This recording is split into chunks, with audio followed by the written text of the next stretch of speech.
Good evening. My name is Billy Chidi, and I am a senior environmental studies major here at Luther College. I would like to welcome all of you to tonight's event, which is offered by the Center for Ethics and Public Engagement as part of its series entitled Difficult Conversations. Part of the mission of the center is to help our students become engaged and informed citizens, and to promote cooperation between the college and the wider community.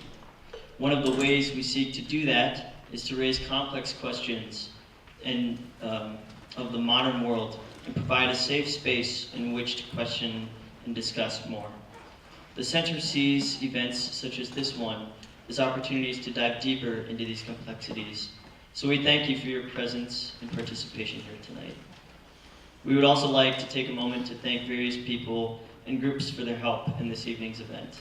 Special thank yous go to Julie Strom and Publications for the promotional materials, Chauncey Eagland and the bookstore staff for having books on hand for signing, Media Services for taping, the NASA student group here on campus, and the Riverview Center for counseling support of our student body.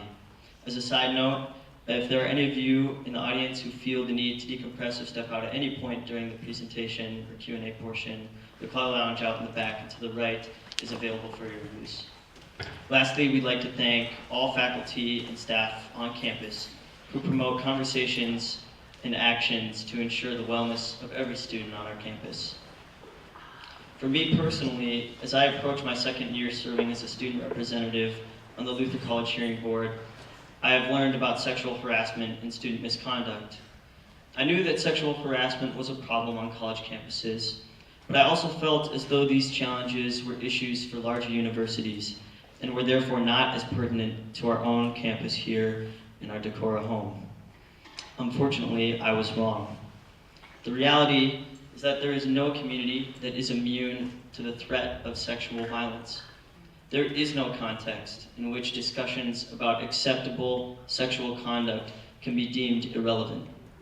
Based on my experiences, I think the metaphor of an iceberg is rather helpful in characterizing the nature of this issue.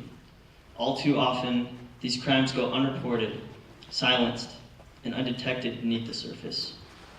It is our responsibility to expose this iceberg in its entirety, and to hold our community to a higher cultural standard that respects the dignity and safety of all.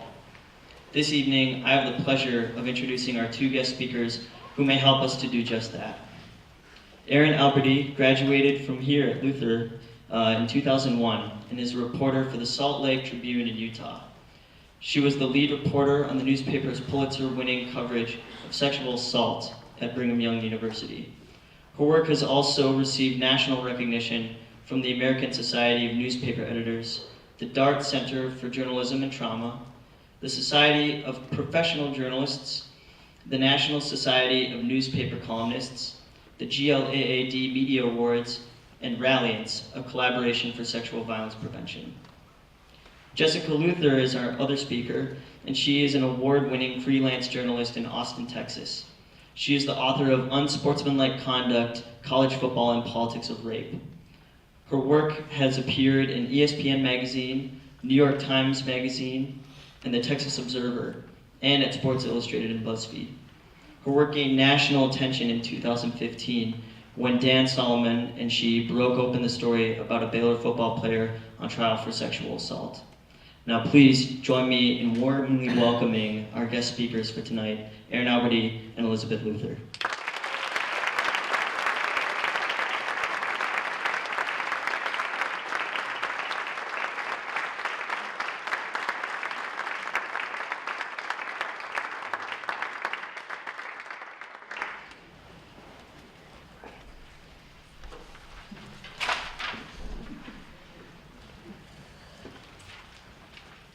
Paper I won't be reading this evening. My name is Victoria Chrisman, and I direct the Center for Ethics and Public Engagement here at Luther. And we decided that the way we'd run this presentation tonight is that we'd have about 40 minutes of Q&A. I'll ask questions and they'll answer. And then we would open it up, because we're sure that by the end of this presentation there'll be lots of questions that you guys have. So hopefully you'll have an opportunity to ask them. So I'm going to start out with some questions for Jessica, also known as Elizabeth. in these here parts, to lay the foundation for our broader discussion this evening. And I want to start with a comment that comes from the opening pages of your book, which, as Billy said, is called Unsportsmanlike Conduct: College Football and the Politics of Rape. In the introduction to the book, your editor, Dave Zirin, says that in our society, quote, jock culture has become rape culture. And this points to two issues that I see as central to your work. One is that this issue is systemic rather than individual, and the second is that it's really connected to campus situations. And so I just wondered if you could start by kind of unpacking that for us a little bit. Yeah, hi y'all. Quite a crowd. Coming. Yeah, Dave, he's got the sound bites down. Job culture is rape culture. I think we see it that way. I think that's a lot of what happens. I think, so one of the questions that I get asked a lot is, why college football, right? Which is a totally valid question, because I think we're in a moment right now where it's obvious that this is not just an issue within the sports world, and it's certainly not only an issue within the particular sport that I write about. I write about it because that's where we talk about it, and I think like I want to intervene at the spaces where we talk about it, and we talk about it there because it's popular, because there's a lot of money in it, because fan identity is intense, so people, if you even suggest that there could be something wrong in an athletic department, the fans will come out of the woodwork to let you know how wrong you are. And how you must be doing this because you love the rival football team. They just get so mad. The maddest people. And I think it's a particular space, like one we always have to mention, is that in this society that we live in, the historical background to this particular type of crime, and just crime in general, is that we feel more comfortable talking about it if we can put a black man's face on it in particular. And the money-making college sports are primarily black men who play them. And so that's one way, that's one space that we can feel more comfortable talking about this. So all these things come together, that this is the space that we talk about it. So I think jock culture seems like rape culture. I think when the Access Hollywood tape came out in October of last year, the defense of that language that we heard was that a man who probably has never been in a team locker room in his life chose not to say this is boardroom talk, which would be the area that he is often in, but instead chose to say this is locker room talk, right? And he said that because it was an easy cultural language. Everyone went, oh, yeah, athletics, they talk gross things in athletics, right? That's a masculine space where they say things like this. What are you going to do about those men? You don't have to explain beyond that, and it worked really well, right? And so, for me, it's just a very useful space to interrogate these things that we find in lots of other places.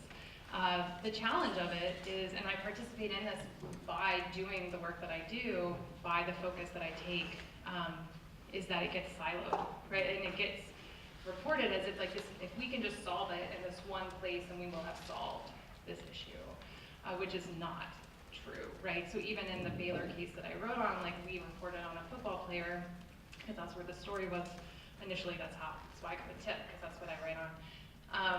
But when the independent investigation came back that Baylor had done to see how big the problem was, the whole thing, like the finding was that the entire university had trouble with the way that they manage reports of sexual violence and sexual harassment, but almost all the media is about football. And part of that is because those are the people who respond, or the fans, like that's where they want to have the conversation. So, you know, it's, like I don't disagree with Dave, I would never say that publicly. But I do think a lot of it is sort of where we perceive these issues to be, and therefore where we are willing to have conversations about them. Does that answer your question? It does answer my question, and I'm going to push you a little further on it, because it is clearly not just a football thing, and Harvey Weinstein is in the press and he's not a football player either. But I wonder, you have all these, there are horrifying statistics in your book, one of which is that in the course of their lifetime, 44%, or very close to 44% of women will experience sexual violence, and 23% of men. Those are huge figures. And so one of my questions is, to what degree is it a campus issue? Obviously it's bigger than campuses, but what do we do on campuses that enables that? Well, certainly it's obviously a much bigger deal than just campuses. I mean, this is the other thing. We're talking about it right now on campuses, and there's very specific reasons for that include that there are federal laws that govern all educational institutions, but play out in very specific ways on college campuses, so that we're having investigations around this that universities are handling. It's also that, credit to all the student activists and survivors and victims who've come forward that push this. And we have ideas about college, about this is where you go to grow up, and it's supposed to be a safe place for people to become adults and all this. And so sort of the juxtaposition of understanding the level of harassment and violence, I think people have this it's very jarring to imagine that this is happening in what's supposed to be some kind of idyllic space. But obviously, it's not just here on these campuses, and often it's the most vulnerable people who are going to face the largest chance of being harassed or violence committed against them, and that's often not people who end up on college campuses, right? Not necessarily. So part of it is that, again, we're talking about it here because there are federal laws and all these, and sort of the media narrative around it. But yeah, it's a huge problem throughout society, and I don't know, that's a good question, why more? I don't know if it's more on college campuses. So I just think it's a particular useful lens to be looking at these things. But yeah, I agree, the statistics are always, anytime you see a statistic, it's always horrible around this issue, whichever one exists. Okay, so on a slightly more positive note then, to go back to your book is composed in sort of two parts. Mm-hmm. This is a big question. So the first part, you talk about a playbook, like a football playbook, and you talk about the way that we have a playbook for handling these accusations on a college campus. And then in the second half of your book, and that's very critical, right? The playbook is it's bad playbook. So the second half of your book is about how we might change that, and I found it refreshingly practical. I mean, you have specific ideas about how we can change the way we handle these things. So for those who haven't yet read the book, can you sort of summarize the entire book in a short answer? But just sort of unpack a little bit this notion of what we're doing horribly wrong and a couple of things about how we might change it. I can't summarize anything quickly. Forget my book. Credit to my reporting partner, Dan Solomon, who I did the stuff with Baylor. He's the one that came up with the playbook thing. I was struggling a lot with how to frame the book. I had trouble with the umbrella way to think through stuff. But yeah, it came out of the fact that I am obsessed with the narratives that we tell each other all the time, and the things that we will just all go along with because we're comfortable with it, like the phrase locker room talk. Everyone was like, obviously, and I was like, why?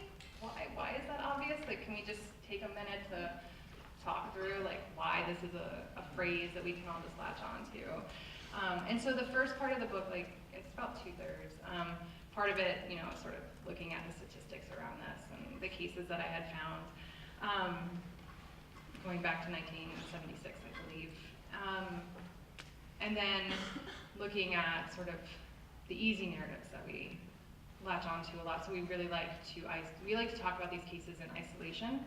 Our favorite thing to do is nitpick one of these cases to death and then say, oh, I have found the weakness in this case, therefore we do not need to take this case seriously, therefore we do not need to interrogate anything beyond this case. And my interest in this topic is looking at it systemically. I'm much more interested in systems and the people at the top of those systems and the choices that they're making rather than the individual cases.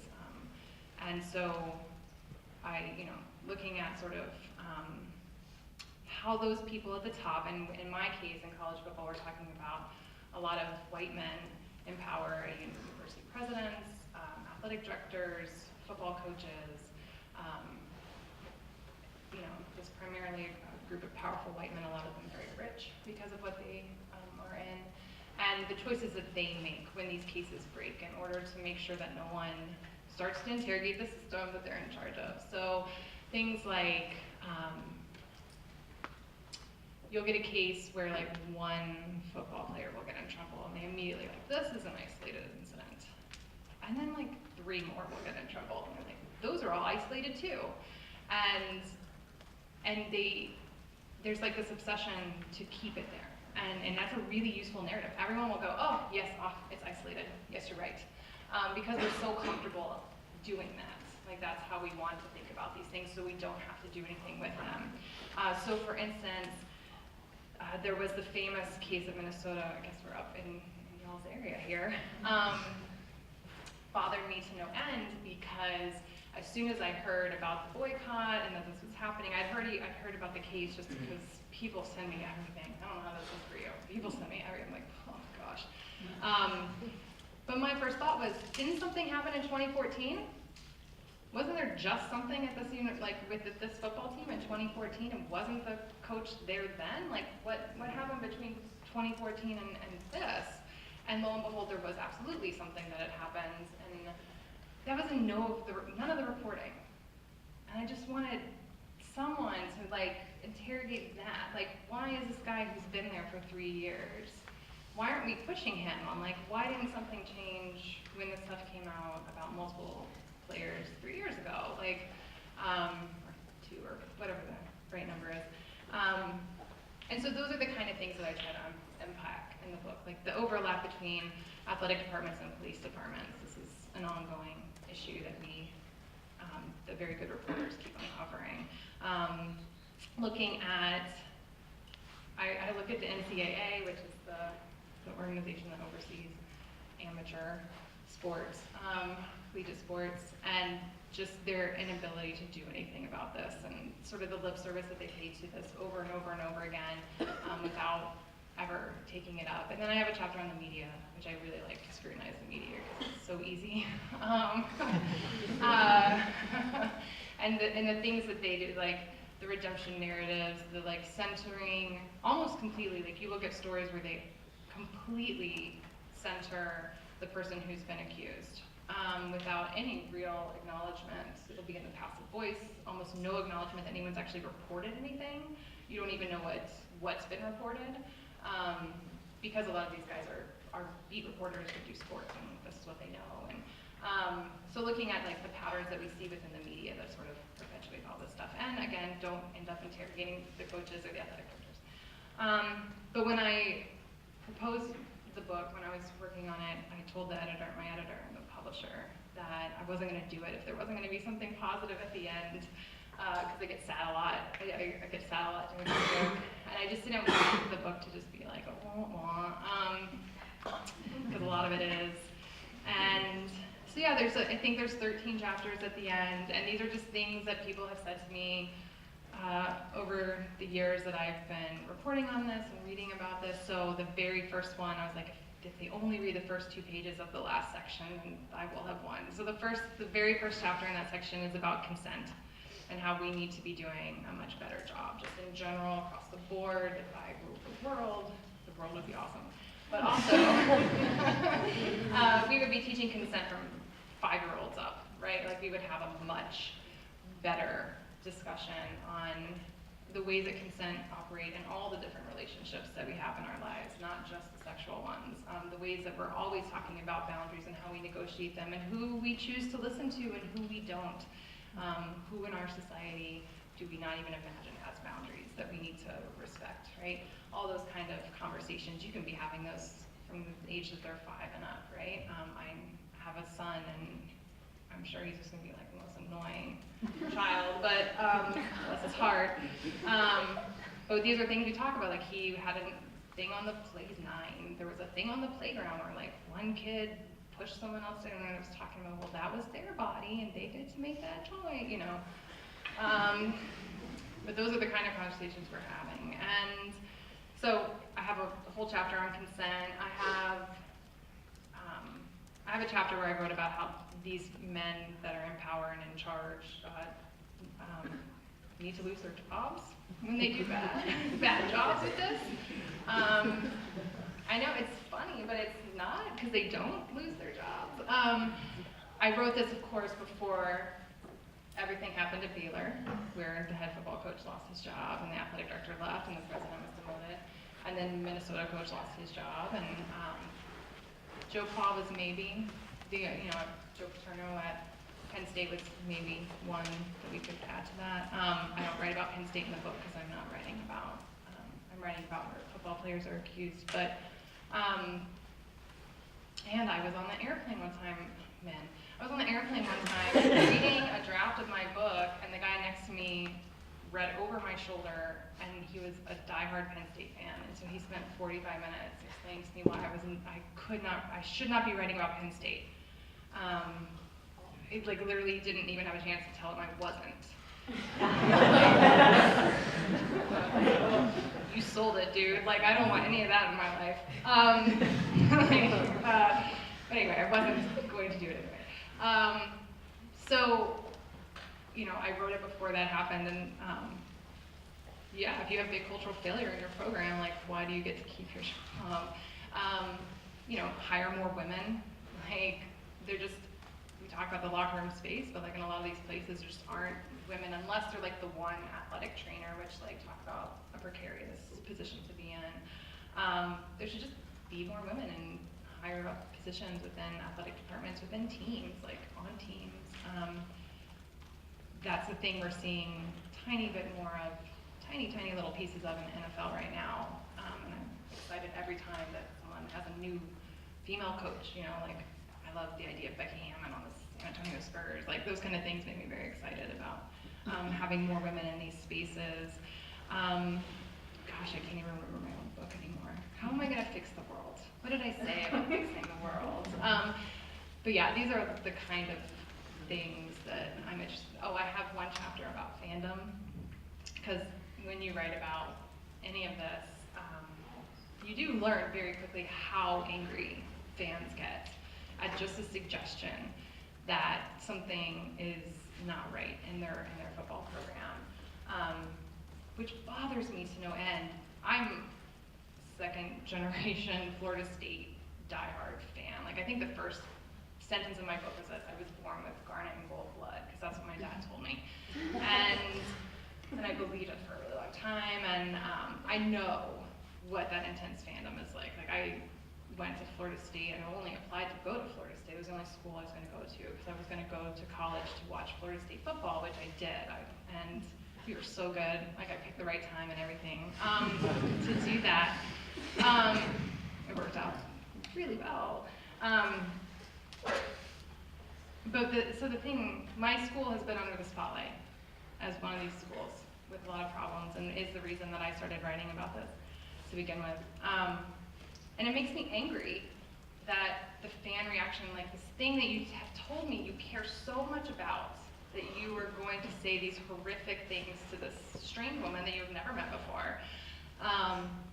Why don't you just turn that back on your program? Why don't you want the thing that you say you love so much to be better than it is now? That's what you should be doing. So I had, sometimes I'm petty, and I had originally written the fan chapter, and it was one sentence, and it said, fans need to do better. Or no, I said fans need to calm down. That was the whole chapter. And my editor was like, can you do 2 pages? We get 2 pages of how to do that. So there is a chapter that sort of says that little spiel that I just gave to you, do something, find out what's happening at your university. Even if they're not the ones in the news, call them up and find out, do they have a Title IX coordinator? What kind of prevention training are they doing? What are they doing to make sure they aren't having these problems, that they're actually helping people who report? You can do that work beforehand, right? And if there is an issue, then call someone up and tell them that you're mad and you're an alumni and you want this to be better. So yeah, that long answer. It was a long question. as And promised. the other chapters are in the book, which you could buy on the way out, to shamelessly advertise a little bit.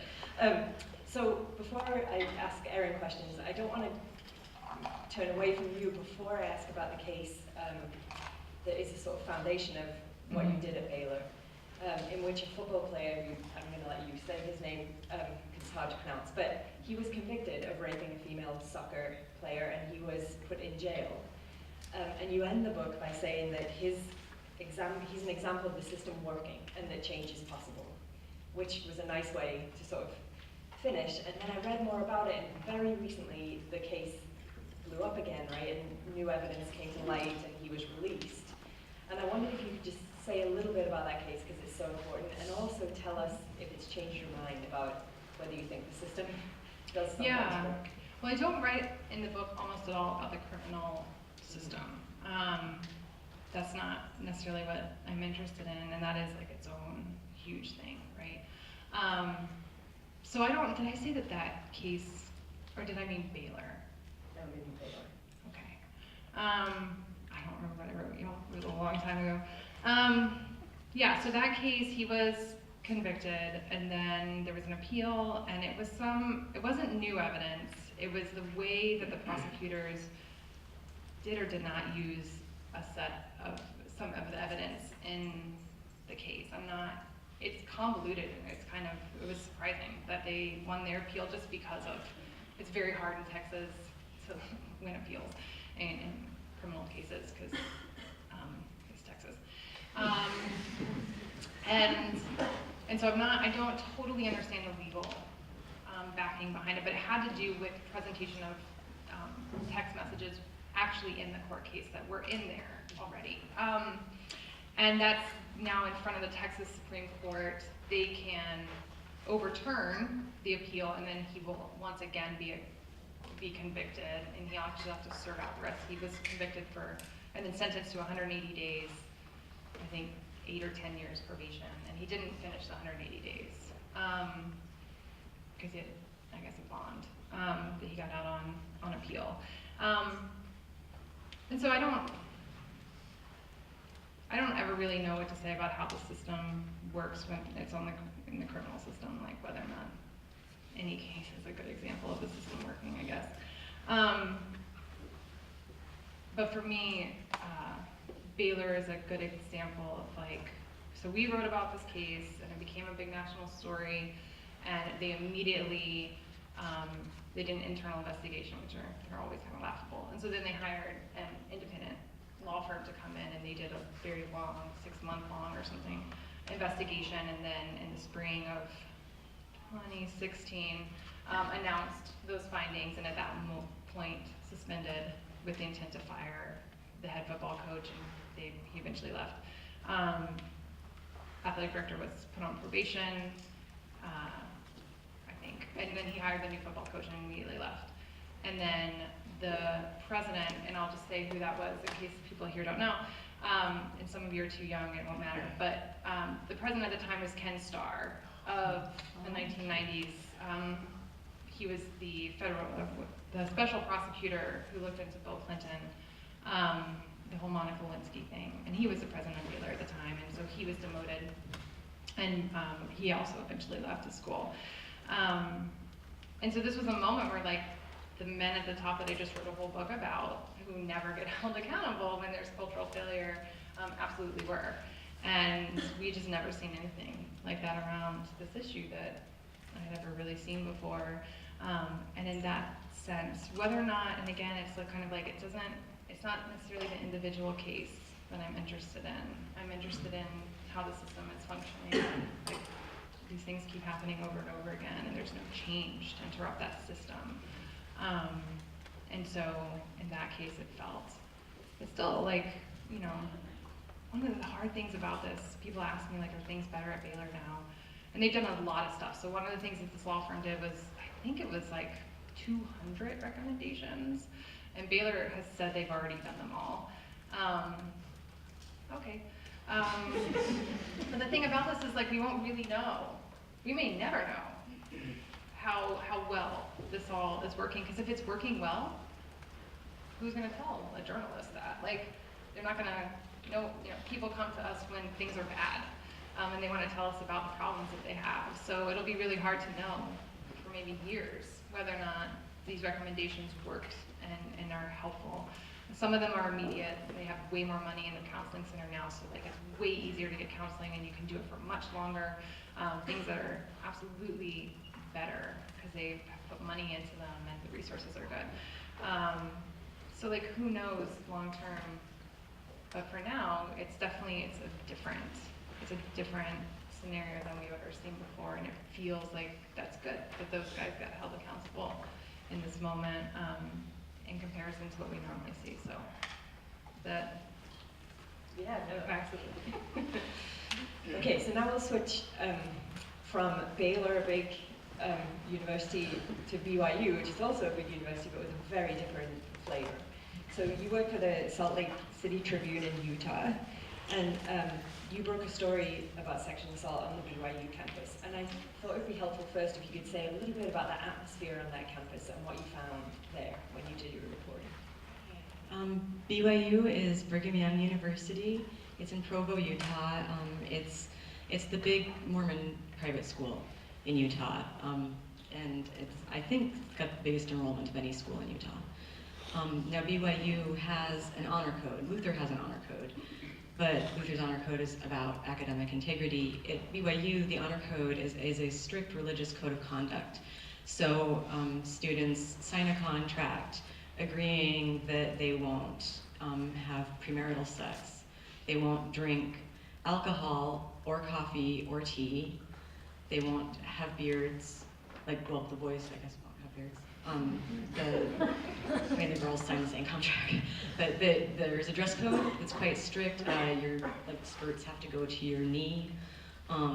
There's a curfew for when you can be in the home of a person of the opposite sex, unless you're a married student. You're not allowed to go in the bedrooms or bathrooms of anybody of the opposite sex. I'm trying to think. Oh, and a big one, homosexual behavior is forbidden. So this is a contract that students sign, and it's a really, really big deal at BYU. It's a big part of BYU's culture. Students talk with a lot of pride about the honor code, that, many people who like it say that it's why they like going to BYU. They think they don't have to worry as much about safety, that they don't have to worry as much about just general problems, that they are in a faith-affirming and health-affirming environment. Oh, and I guess that's another part of the rules at BYU. Everyone's required to have an ecclesiastical endorsement. You can be non-Mormon and go to BYU, but you do need to have some sort of clergy endorsement. If you begin to attend BYU as a Mormon, you have to remain in good standing with the Mormon Church. So the connection to the church is very strong in Utah. It's known as the Lord's University, and that definitely influences how people see what is done there. It's not the same as here, where there's an affiliation with the Lutheran Church. I don't believe that there are a lot of Lutherans who believe the policies of Luther College are informed by the Almighty, that they are structured, hopefully strategically and after careful debate. BYU is definitely seen as an extension of the Mormon Church, which is run by a living prophet, is what the belief is, that gives continuing revelation. So any function of the church is of a great deal of cultural importance in Utah. And that when people go there, it's a big deal. It's not just where I went to college. It's like a mark of moral worth to have gone to BYU in Utah. So I must just add that it is clear at Luther, though, that God is Norwegian. That was something I wanted. So BYU is its own very specific place, but it sounds from your reporting as though that sort of gave cover or affected the way that they processed accusations of sexual violence. And I wondered if you could just connect those dots for us and how that worked. So I had heard, kind of speculative conversation from certain activist voices on campus that there was concern that having all of these strict rules of conduct would make people afraid to report sex crimes against them.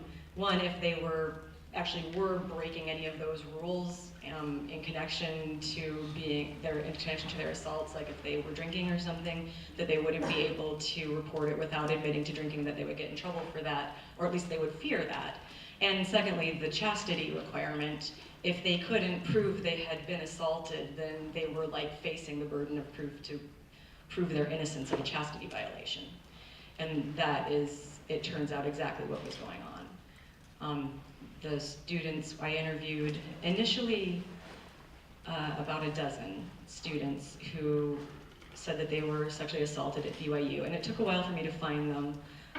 I think that we'll talk a little bit more about how this reporting unfolded, but students who reported being sexually assaulted, if the school found out or if they reported to the school, honor code investigations were opened into them to review their conduct, almost as a matter of course.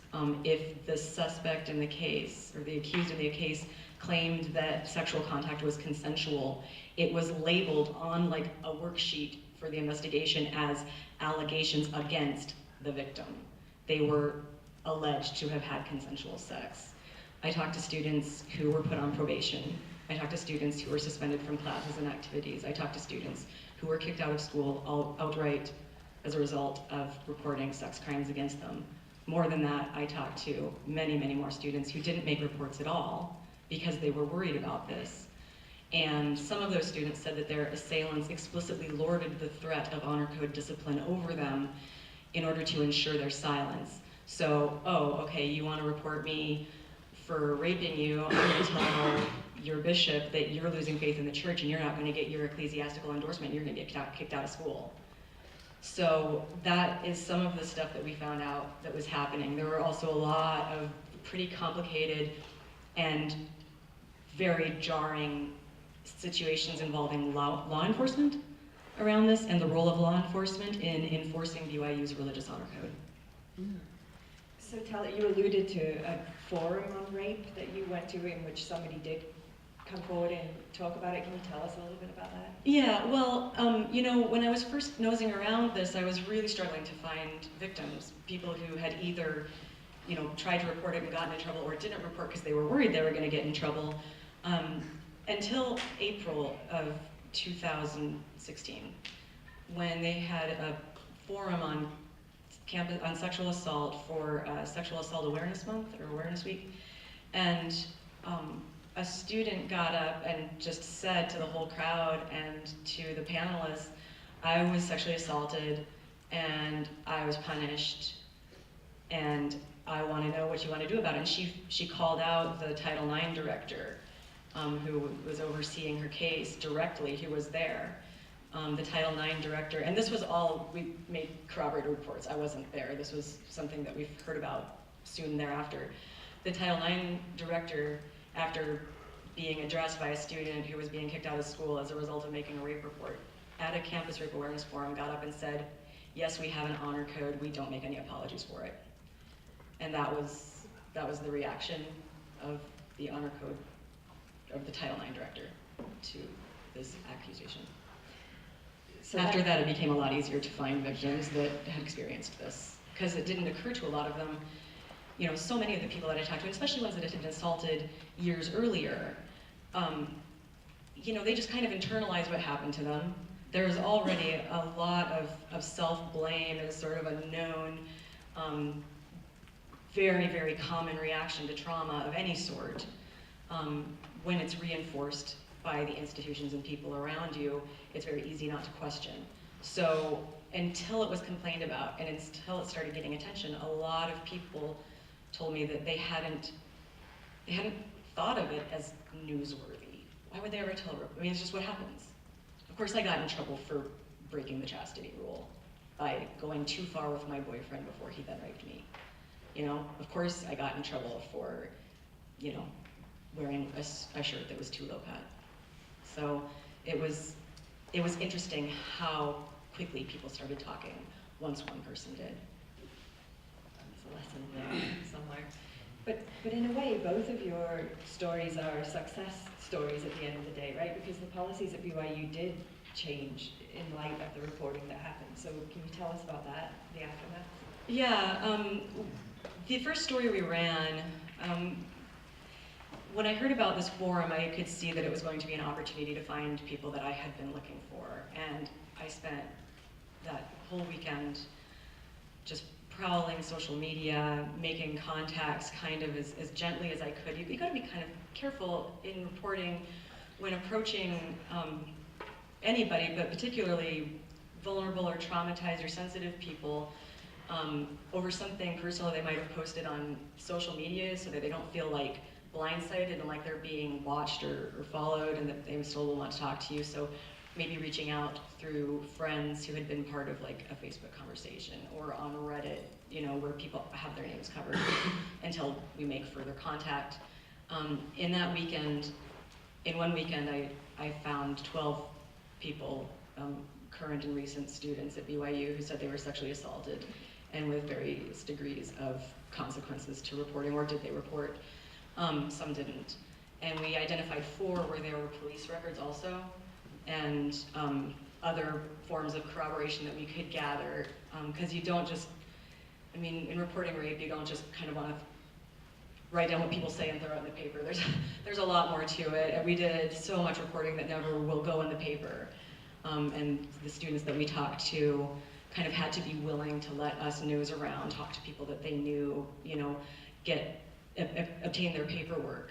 But these were 4 students that had pretty extensive public records associated with their reports. So we started with those 4. And then very quickly, many more calls started coming in. We put out some kind of forum queries on our website, immediately got like 80 responses from different people with different points of view on the situation. Some of them just wanted to yell at us for writing the stories, but like a lot of them were people who wanted to share their personal experiences. And all in all, I believe we interviewed something like 50 students, and I interviewed several dozen of those. So. And for your reporting, as Billy said, your team, go on, were you gonna? I guess I didn't tell you what the outcome was. I was telling you about the reporting process. So after that, I'm sorry, we had a number of stories to put together. Police were saying that predators were using the honor code as a weapon, which is what we had heard from some of these students. The LGBT students I talked to faced pretty big difficulties in making reports because of the school's ban on homosexual behavior. You can't even admit to having been on a gay date, much less that report that you were assaulted during it. And many of the LGBT students I talked to said that it was clear that being at BYU put a target on your back for predators because it's an underground community. I talked to 7 LGBT students for print, and 5 of them had contemplated suicide, 2 of them attempted suicide and were rescued by friends that found them. And the situations that they found themselves in were really, really painful in terms of getting support afterward. So we kept running different stories, and then especially with some of the law enforcement angles too, over the course of several months. Finally, BYU had formed an advisory committee to get some recommendations on how to handle campus sexual assaults. It's not like we ran our first story and they were like, okay, we're putting a halt to honor code investigations until we find out what's going on. Is there some renegade person in the honor code office? No, this kept going on the whole time that we were writing these stories, and we were hearing more and more from students who were kind of going through it in real time. And finally, in October, I think it was of last year, the school released its internal report, which largely corroborated our reporting and made recommendations that the school completely overhaul its protocols for sex assault reports, They implemented an amnesty policy, so if you were reporting sexual violence, that you wouldn't be subject to honor code discipline. They separated the Title IX and the honor code offices so that there wouldn't be sharing reports and information with each other anymore. Because in a lot of these cases where reporting to Title IX turned into an honor code investigation, the accused assailant was not a student. The only reason to open an honor code investigation was to investigate the victim. So that was not going to happen anymore. There were more resources added to campus in terms of victim advocacy and victim support, and more trainings as well. So that morning when they released that report, I was homesick, and I was kind of in a feverish haze, and all of a sudden my phone just started like beep, beep, beep, beep, beep, beeping all over the place, and I'm just like, oh my God, what's going on? And then it started ringing. It was my coworker, and she's like, did you see the report? And I opened it up, and I saw that they had changed everything, and we really weren't sure that they were going to do that. We'd actually written 3 leads to potentially use for a breaking story to address different outcomes of this report, and that we would be able to use the one that said that they were making all the changes that were requested by these students. We were like, wow, like I didn't know that we were going to be able to pull that one out, you know? And then I looked at my phone after hearing from my coworker, and all of those beeps were messages from the rape victims who had been talking to me all year, telling me that this had happened and that they felt that coming forward and saying something had actually like made a difference. And I think for them that was very gratifying, because they went through a lot as a result of talking to us.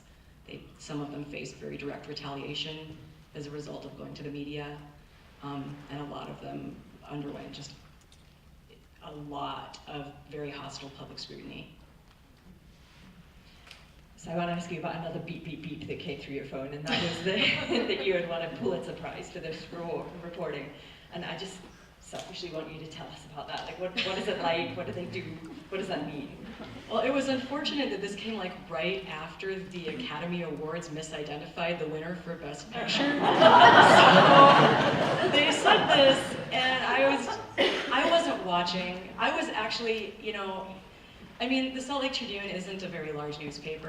It's not, we don't think in terms of Pulitzers. And a lot of newspapers that are very big do think in terms of Pulitzers, is my understanding. We wrote this series of stories just totally organically, just pumping out the stories as fast as we could. I mean, a lot of the stories we ran, these were our biggest stories of the year. You usually run those on like a Sunday, which is the big circulation day, when people have time to sit down with it. We were like, it's Wednesday, we're done with the story, it's gotta go. Like, we put them out as soon as we could, because we knew that this was like important and people needed to know about it as soon as possible. So we didn't set this up like as a Pulitzer-winning story, I guess. I don't think that we probably would have won a Pulitzer Prize if that's how we'd have done it. And in fact, when I found out that they were entering it, I was kind of embarrassed. And when people started watching the presentation online, I was like, we're not gonna win. Now everybody's watching this, and we've done all this work, and I really think that our paper did some good in the community, and now it's gonna be all about how we didn't win a Pulitzer. So I didn't watch, and then I heard people around kind of start yelping, and our editorial cartoonist had been a finalist before, and I thought it would be much more likely. I knew they'd entered this material that we'd written, but I just wasn't really thinking in those terms. And so then when they were like, no, it's for your report, it's for the BYU stuff. And the Utah State material, we had an investigation there too, where a football player had been accused by multiple people of sexual assault, and no charges were filed until after my colleague Alex Stuckey wrote a story indicating that 4 people, not knowing about each other, had made exactly the same report, and that they were ignored. Then suddenly there were charges filed, then more charges filed. Now he's facing 7 charges of rape, and 15 women have come forward to make complaints against him. That's what happened at Utah State in the meantime. This case is pending, it's ongoing. So, and all of the criminal cases associated with these stories have not been resolved yet. There's one that actually, the trial is going on this week. I think tomorrow is supposed to be the last day of it. But anyway, so they were like, no, this Pulitzer's for your work. And then I was like, yeah, I don't know, this is gonna be a Moonlight situation, it's gonna be La La Land, I'm gonna wait until we've got the little doodad, like, in a little glass display case in the editor's office. I don't really think this can't be real. But then, like, I watched it and they said it and they like explained the story in the announcement, so I'm pretty sure they meant to give it to us. So it was a surreal day, and you know, it just was, the first people I told were because there were a couple of people who worked on the stories that weren't in the office, and so I let them know. And then the next people I called were some of the people who told us about their situations, because it was going to be back in the news, and I tried to let them know, especially like where their names would come up, because a lot of these students did agree to be identified by name, but I try to let them know anytime their name is going to be in the paper associated with this, so they can keep track of the coverage. Because normally, I mean, our default mode is not to identify sex crime victims, and so they have to kind of like proactively agree to that. So I let them know, and then again, my phone just started going crazy from the people who had talked to us over the course of the year. Like, they felt like, you know, it was validating, I think, to what they had said and what they had been through. And I think for me, you know, our work had gone through a lot of scrutiny. There were a lot of people who were very unhappy about our stories, who believed that we had a vendetta against the Mormon Church or against BYU. And like, for us to be able to say, like, you know, somebody who isn't from here and who judges the best work that people can submit, like, thought that ours was worthy. Like, these stories, our stories were true, and they were newsworthy. And like, it's hard to say that's not the case when you win a Pulitzer, you know? So that was very kind of gratifying to be able to, like, I guess just bolster the credibility of our reporting, because we still had people who didn't really want to believe it, you know? Thank you. It's a very Luther College reaction to receiving a Pulitzer. Not believe that you really did. So we do still have a little bit of time, and so if there are questions, I would love to open it up. And this room, the acoustics should be good enough that if you speak loudly, we should be able to hear your questions. So is there anyone brave enough to go first? Yeah, please. Football is very important at Baylor. Quite important. And so you were attacking a very big cultural icon. But BYU is also incredibly significant, and you acknowledge that in Utah because of its relationship with the church. Can both of you talk a little bit about how you may have been treated by the communities in which you live as a result of doing what you're doing? And then kind of a follow-up, a specific question to Erin. Could your articles have been printed in the Deseret News? And then can I ask what the name of that paper is that you're, which news? The Deseret News is the newspaper that's owned by the Mormon Church. And it's a daily newspaper, and they cover the news. Many news agencies followed up on our reporting, and I guess I would encourage you to review the Deseret News' archives to see what they wrote. That's all I can really. They knew about the story. They didn't cover it in the same way that we did,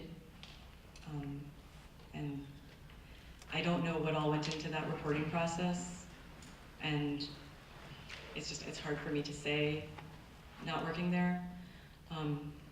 But as far as what was the reaction of the community and how we were treated, you know,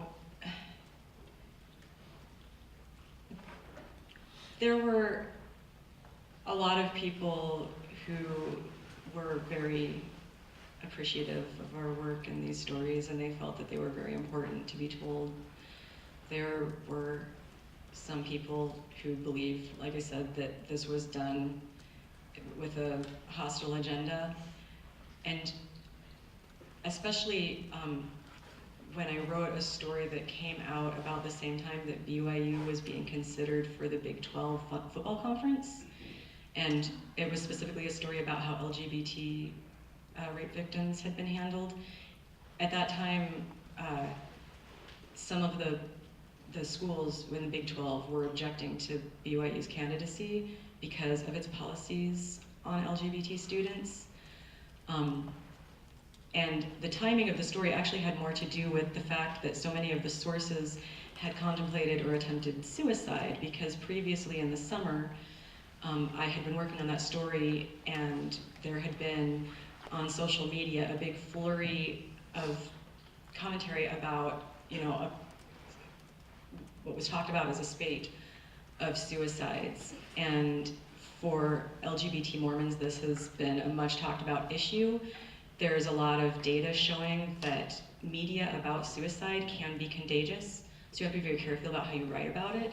And so I was like, I'm gonna back off on this story a little bit and give this some time, because I don't really feel that it would be responsible to run this story in the middle of this hubbub about LGBT suicides. So I waited a few weeks, and then when I was ready to publish, that's when some of this stuff with the Big 12 blew up. And I have never in my life had so many people accuse me of knowing or caring anything about football. They were certain that I was in the tank for the University of Utah Ute football team, the big rivals of BYU, and that had to have been why I wrote this story. It's like, oh, I was working on it for months, but like the timing of it was like supposed to be a public service, and now everyone thinks that I was doing some rah-rah football stuff. Like, no. So that was a reaction I wasn't expecting. But I think a lot of the hostility was felt and borne by the sources in the story, not by me. People call me stupid all the time, and they don't like my work, and the number of times I get young ladied in the comment section is just like unreal. But I wasn't talking about like my life in it, so I didn't, I guess, feel much about, I just was like, I'll write the stories and put them out there. That was kind of my reception. It was controversial. It was a controversial story, and I know that. But I guess I'll let you talk to how your work was received in Texas. Well, I live in Austin, which is about an hour and a half south of Waco, so maybe if I lived in Waco, it would have been a different experience. But the story took off really fast and was a big national story pretty quickly, and normal anger that I get angry fans no matter which school I write about. So I will say, to other Baylor people's credit, there was just a lot of angst in that community about this issue. Like, there were a lot of people who were very upset that this was happening Baylor is the largest Baptist university in the world and is tied directly into this, let me get it wrong, I don't think they're Southern Baptist, but that community in general, there was a lot of, the religion played a big role in feeling very bad about what was being uncovered. So there were a lot of people who wanted it to be better, to their credit. There were, of course, very angry football fans. I think Baylor was, preseason number 4 and projected to win that season. The one story that I tell about this, though, is that it blew up really quick, and I ended up on SportsCenter on Monday morning. So we published on Thursday. Monday morning, I go on SportsCenter, and I'm in Austin, Texas, and the ESPN studio there is the Longhorn Network. And I go, and I think it was my first time on TV. No, I've been on TV like 2 years before, but I was freaking out. Like, I was trying to remember what we'd reported, like what was I gonna say on TV. Like, I wasn't paying any attention to where I was. And I got off the television, and my reporting partner had texted me, and he was like, "You did a good job, but look what they're saying about you." And so, like, people had taken screenshots of me on camera and circled all the Longhorns behind my head. And we did the initial reporting, it was at Texas Monthly. And then ESPN the following year did a bunch of reporting on this topic. And so the ongoing conspiracy from that moment forward was that the ESPN had manufactured this in order to bring the Baylor football team down in order to make the UT football team better. And because the Longhorn Network was struggling, and ESPN wanted the so I went back the next day for Outside the Lines, and I was like, take it all down. I need that foam hook 'em out of here. And so the next day I didn't have anything, but this happens all the time with the reporting on football. So where'd you go to school? Where'd you go to school? I went to UT for graduate school, but I have a really established record of being a Florida State football fan who is very critical of that program, so that works really well for me, even though, they're trying to figure out why, and our favorite is the people who are like, you would never do this if it was the University of Texas, and we're like, you got a tip? That is literally not true.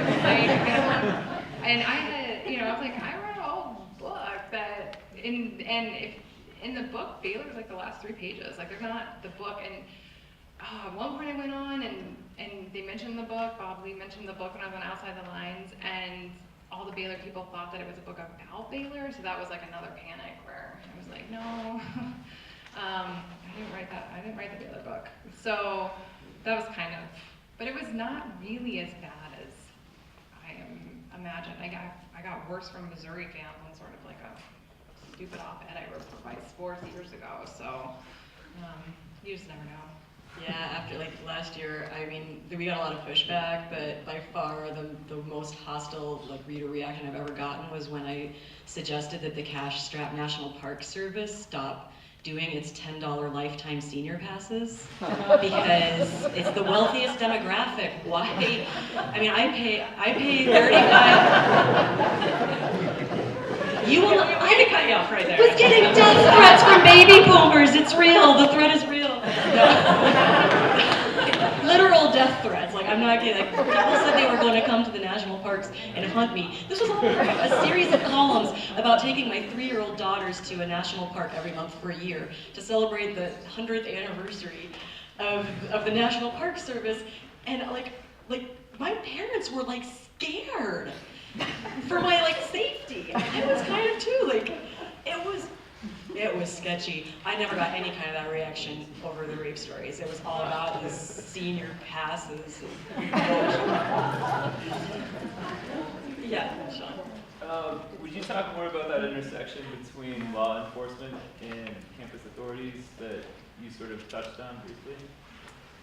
Yeah, we probably both could say some stuff about that. The situation at BYU was very unique in that there was one case in particular that kind of laid bare a lot of the law enforcement issues involved. This was a student, this was the one who got up in the forum. As we started looking into her case, we learned that the reason that BYU had even found out about her rape report was that the suspect in that case was friends with a sheriff's deputy, a jail guard, who took her entire police report and gave it to BYU, to the Honor Code office.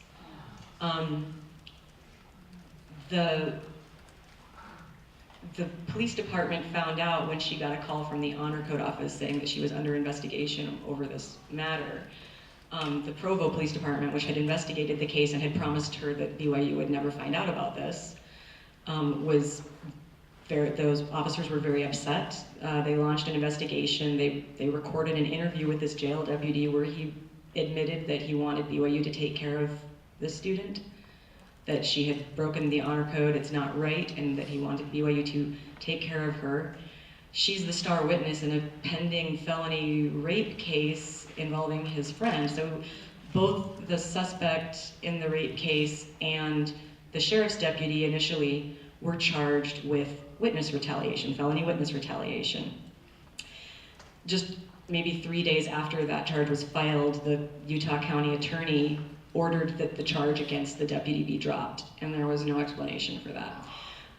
We asked why, and they said there was exculpatory evidence in the internal affairs file.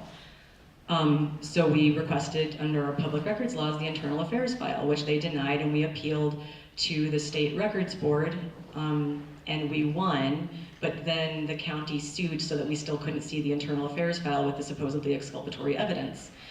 And we are now in a lawsuit over that.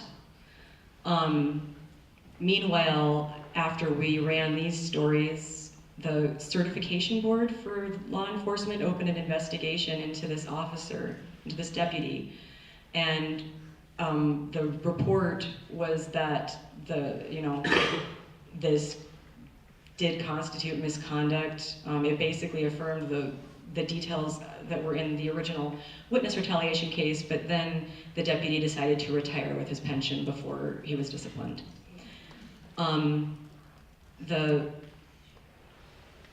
Once the school received the report, the first thing that the Honor Code investigator did was call the BYU campus police, a different law enforcement agency.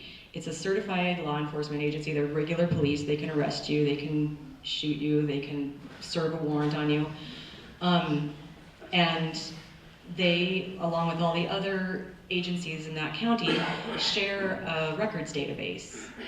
And under Utah's records laws, whenever you exchange records, it's supposed to be something that there's like a process where you request the record from another agency and they give it to you.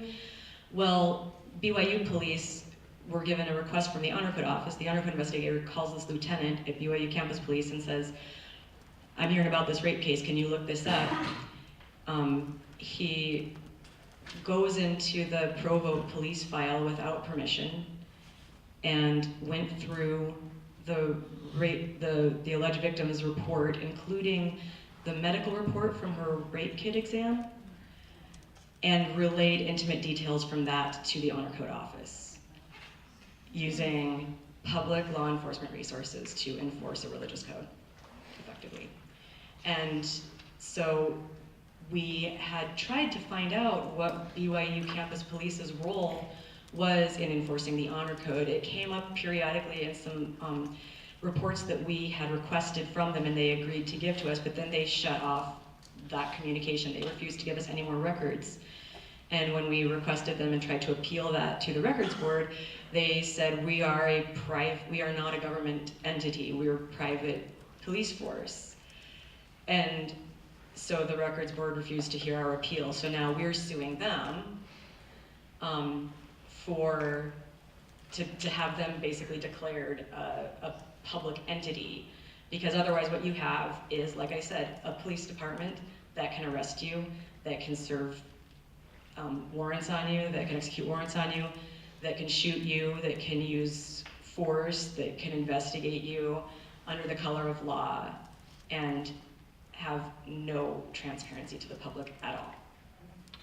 So that's a lawsuit that we're fighting, and this has actually been, and we were talking about this earlier, I believe Jessica encountered the same problem with Vanderbilt, where private colleges' police departments have a very, there have been some wins where states have awarded access to the records of private college police departments that are certified and fully authorized with policing powers, but there have also been a number of losses, and one of them was Vanderbilt, which Jessica dealt with. So those were kind of the ins and outs of law enforcement problems that we dealt with, and issues that arose in the course of reporting. Obviously, those were extensive. In fact, the prosecutor in the one case where the deputy was involved and BYU police was snooping around, her rape kit filed and everything, the prosecutor himself went to BYU and asked them to stop investigating the student. He said, if you discipline the student or kick her out of school, she's not a Utah resident, she's from California. She has no reason to stay in the state if she's not in school anymore. If you kick her out of school, like, we may lose our witness in a rape case. This is interfering with a criminal prosecution. And BYU's reaction was like, no, our thing, we're doing our thing. So that was where they stood on the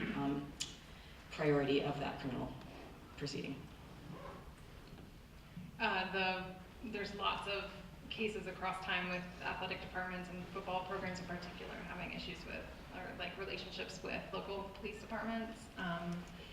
But the one that I often tell is a recent one at the University of Tennessee.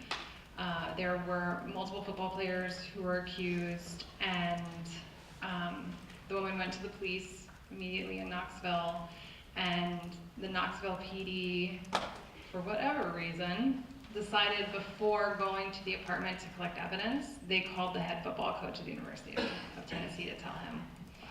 And he called his player before the cops showed up to collect evidence. That is one of these cases that blows my mind.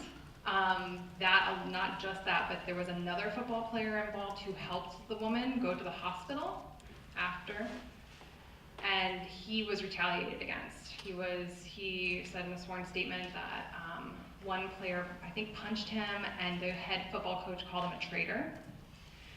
And that football player, transferred to another program, and that head football coach is still there, and that case is pending on those two football players. They haven't made it to trial because it's stuck with, there's some, all the pre-trial stuff that they go through. They're stuck waiting for some court to decide whether or not something counts as evidence. I can't remember now, but it's been cycling. So you get these stories and you're just like, what? Like, how is that okay? That's a weird chain of events, but it's not really that weird. I think if you get the book Missoula, the John Krakauer book, that is a pretty thorough analysis of law enforcement issues surrounding campus sexual assault, especially on the prosecutor side. So that's a pretty interesting book.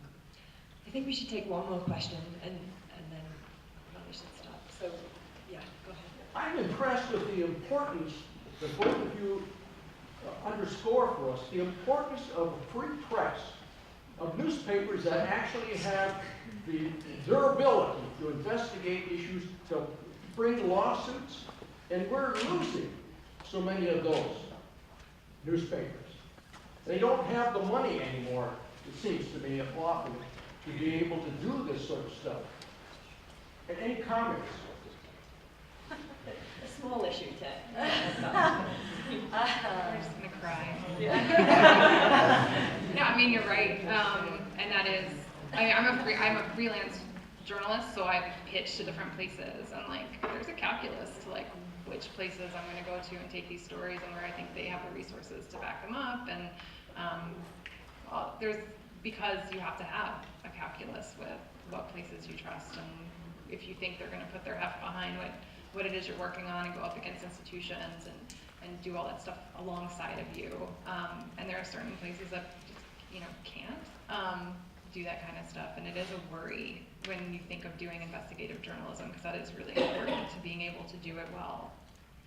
Yeah, I think everybody should be really scared about what they don't know. Nobody knew about our thing until we started writing about it, and that could have gone on for a really long time. Same with mine. With Baylor. You just don't know. The business model for daily newspapers is a challenge, and I'm in a safer spot than I think we used to be, because the Tribune is bought by a local family that appears to be interested in us surviving. Previously, we were owned by a hedge fund, and we're just all kind of waiting to be killed. When I started these stories, I was like, this may be my last chance to do really good journalism. I'm going to fight like hell for it. So, that was almost part of my, it's like, this may be it for me. And so, it's rough, but there are so many papers doing good work, and I think, I've thought more about this since we came in contact with maybe bigger organizations and other very successful projects as a result of some of the awards and stuff that our work won. A lot of them were partnerships with nonprofit investigative groups like ProPublica and whatnot. Partnerships between, I think one of the DART winners in a previous year was a partnership between like The Guardian and a local newspaper that was like small in Texas. Probably the Tribune, maybe? I can't remember which one it was. I feel bad not knowing it was, but I think developing partnerships in news gathering organizations will probably be really important, which is a bummer because it means you won't be as competitive. But I know that, like, you know, I'm working in Utah, going occasionally to SPJ meetings and kind of understanding some of our smaller and more remote towns that may have some very serious issues but very few resources to, say, sue for public records. I think we're trying to find ways to join forces. I know that for the thing that we were talking about, trying to get the records of private campuses, police departments, the Student Press Law Center, it has been a resource in some of those legal battles as well. So it's just, I mean, it's just it's the reporter contact that you risk losing if newspapers can't stay alive, because a lot of what daily newspapers do isn't sexy, but it's the day-to-day contact with the community that makes you able to know what is important. You can't just swoop in and find stories like these. I don't think it's an accident that you live in Texas and we're writing about that. It's not an accident that I live in Utah and was writing about BYU, you know? So it's, yeah, I don't know what the future of that will be, but just please consider subscribing to news sources that you value. If it's not a daily newspaper, you know, that's fine. If it's something that you think is doing good work and it's credible, like, you know, supporting local news is important because it's just not going to be found out about if nobody's looking. So I want to pause for 1 minute to say, you talked a lot, both of you, about LGBT communities on these campuses, and I just wanted to take a moment to say that we have Ryan Salins coming to the Center for Ethics to give a presentation on November 8th, and he's an LGBT author, advocate, and speaker, and I would encourage all of you to come to that because that's another related but difficult conversation. And then I would just say that, given your question, and in a moment when the free press is kind of under fire and more important than ever, I am really grateful for people like you doing what you're doing. So please join me in thanking